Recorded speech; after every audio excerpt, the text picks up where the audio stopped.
से जन संसद नाम दिया गया। यह एक नुक्कड़ सभा आयोजित हम लोग कर रहे हैं और जगह जगह ये आयोजित हो रहा है, हर वार्ड में हो रहा है।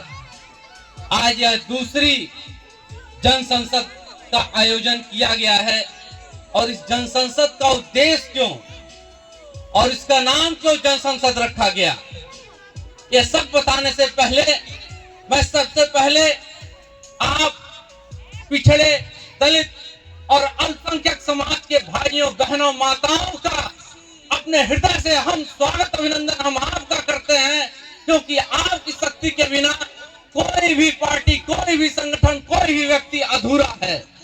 क्योंकि संविधान ने जो आपको ताकत दी है, उस ताकत को लेकर के तमाम लोग आज सत्ता पे जाके बैठे हुए हैं।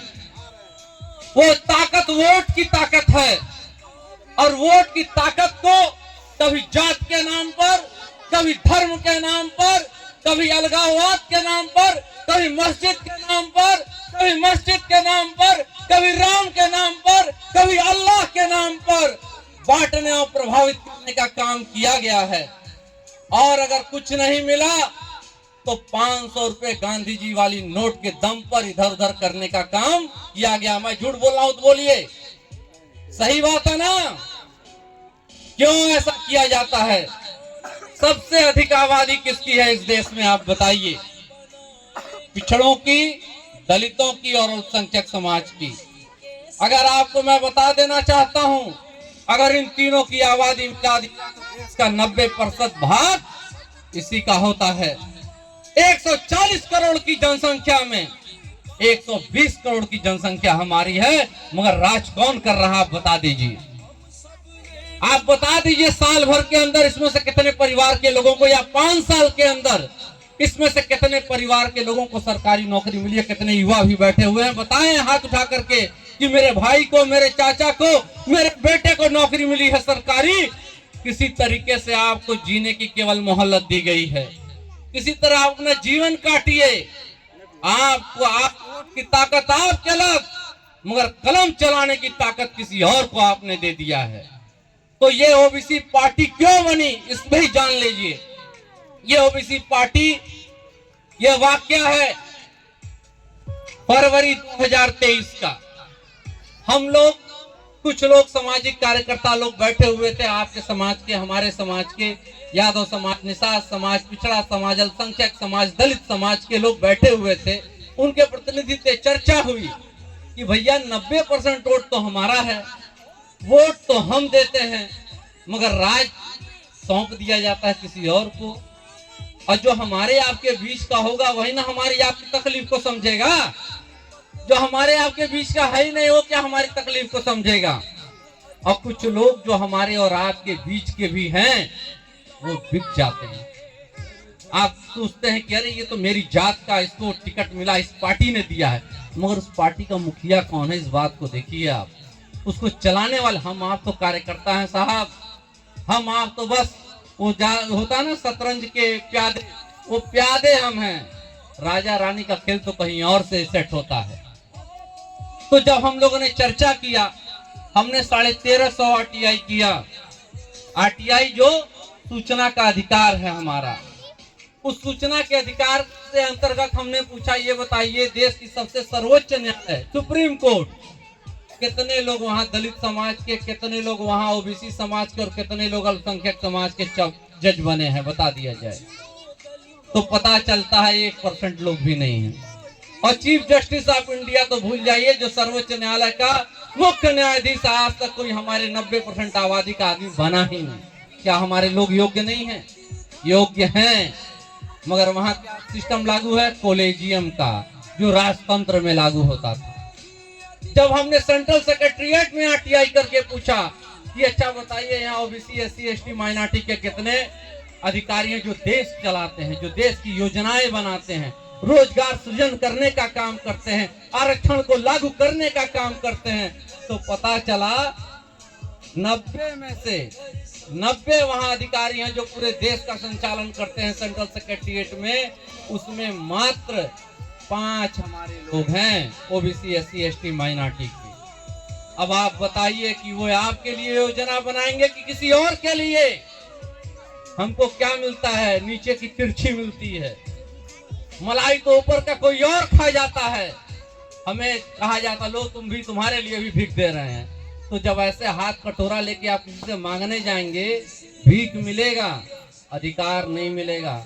हमारी माताएं बहनें यहाँ बैठी हैं, इनको बरगलाया जाता है 5 किलो गेहूं के नाम पे, 5 किलो चावल के नाम पर, और छोटे छोटे प्रलोभन।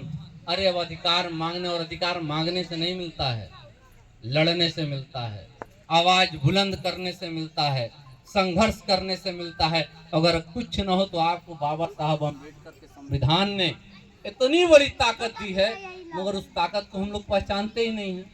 वो ताकत क्या है बताइए आप लोग, कोई बताएगा? आपके लोग जो सबसे बड़ी, चाहे वो राजा हो, अडानी हो, उसको भी वही ताकत है। चाहे एक हमारे आप जैसे किसान परिवार में जन्मा हुआ बेटा हो, उसको भी उसी की ताकत है, वो है वोट की ताकत। अंबानी का अगर एक वोट होगा, एक ही वोट होगा ना, 10 वोट तो उसका माना नहीं जाएगा।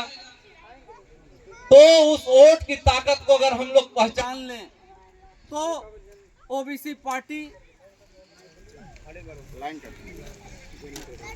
तो जो ओबीसी पार्टी का गठन हुआ, जब हम लोगों ने चर्चा किया कि कैसे हम लोग अपने लिए, अपने हक की लड़ाई के लिए, क्योंकि भाजपा भी वही है, सपा भी वही है, बसपा भी वही है, कांग्रेस भी वही है, तो आपको हम बताना चाहते हैं किया क्या इन लोगों ने। जात के नाम पे है, एक पार्टी है, तमाम जातियों की पार्टी बन गई, पटेल की पार्टी, राजभर की पार्टी, निषाद की पार्टी। मगर आप देखेंगे कि जब टिकट देने की बारी आती है तो पता चलता है, मैं निषाद पार्टी का उदाहरण दे देता हूं, वो कहे कि मैं निषादों का सबसे बड़ा रहनुमा हूं, और जब टिकट देने की बारी आती तो अपने परिवार में ही केवल एक टिकट देते हैं, बाकी और किसी ऊपर वाले लोगों को बेच देते हैं टिकट। इसी तरह हर जगह। तो आपका बेटा, आपका रिश्तेदार अगर नहीं पहुंचेगा, विधायक बनेगा नहीं, सांसद बनेगा, कौन लड़ाई लड़ेगा? तब जाके जून 2023 में दिल्ली के कॉन्स्टिट्यूशनल क्लब में बहुत बड़ी एक सभा आयोजित होती है। राष्ट्र सबसे पहले है हमारे लिए, देश सबसे पहले है, और सभी जाति धर्मों का सम्मान करते हुए हम पिछड़े समाज, दलित समाज और अल्पसंख्यक समाज के हक अधिकार की बात को करते हैं। आप सहमत हैं कि नहीं हमारी बातों से? ये बताइए। आपकी आज अपनी पार्टी आ गई और इलेक्शन कमीशन इसको रजिस्ट्रेशन नहीं दे रहा था, साल भर लग गया था रजिस्ट्रेशन कराने में। 16 ऑब्जेक्शन उन लोगों ने दाखिल किया कि किसी तरीके से पार्टी रजिस्टर्ड न हो, मगर आप लोगों की शक्ति हम लोगों के साथ थी, तो हम लोगों को जाकर के अप्रैल में रजिस्ट्रेशन हुआ और जुलाई में हम लोग को सर्टिफिकेट हासिल हुआ 2024 में, और अभी जुलाई में साल भर इस पार्टी को होगा। और साल भर में ये आलम है कि दलित और पिछड़े और अल्पसंख्यक समाज के लोगों ने समझ लिया कि अब तो देश में हमारी पार्टी आ गई है, और इस पार्टी में कोई परिवारवाद नहीं है।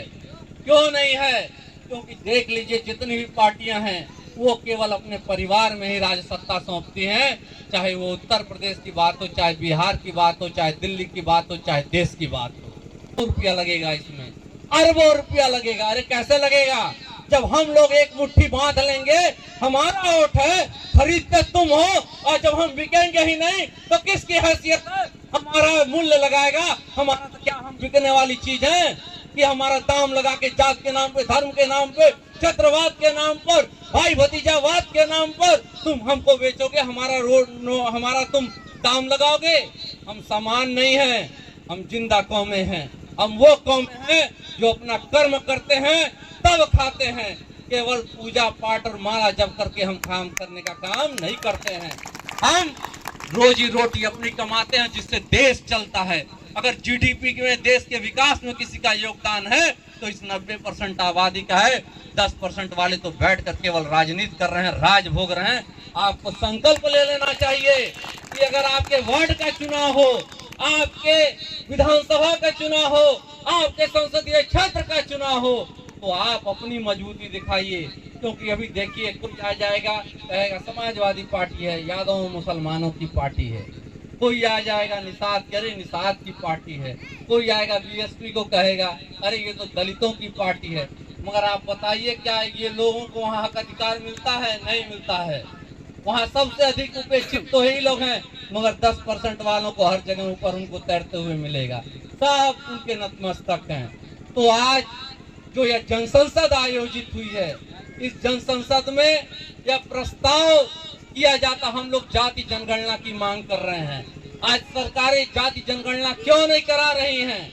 अगर कोई पार्टी सोचिए, सारी पार्टियां कहती हैं कि मैं आपके पिछड़ियों की बात कर रहा हूं, मैं अनुसूचित की बात कर रहा हूं, मैं अल्पसंख्यक समाज की बात कर रहा हूं, मगर मैं पूछता हूं न्याय अगर सरकार नहीं देगी तो न्याय कहां से मिलता है?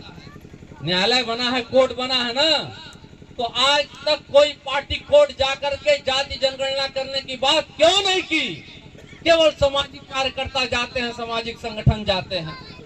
ओबीसी पार्टी ऐसी देश की पहली पार्टी है जो इलाहाबाद हाई कोर्ट में जा करके वहां पे एक 362 पन्नों में याचिका बनवा करके कहा कि जाति जनगणना लागू होना चाहिए और उत्तर प्रदेश सरकार को नोटिस दिलवाने का काम किया। वह पहली पार्टी है।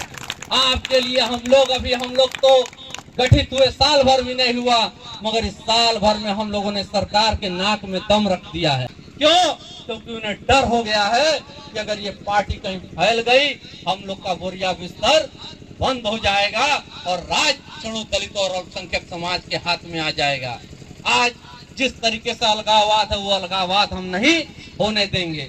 आप सोचिए, ओबीसी का आरक्षण 27% है, मगर वो आरक्षण कहाँ खत्म किया जा रहा है? वो आरक्षण कैसे खत्म किया जा रहा है? संविदा पे भर्तियां स्टार्ट कर दी गई, कॉन्ट्रैक्ट हो रहा है। आप देख लीजिए यूनिवर्सिटियों में जो भर्ती हो रही है,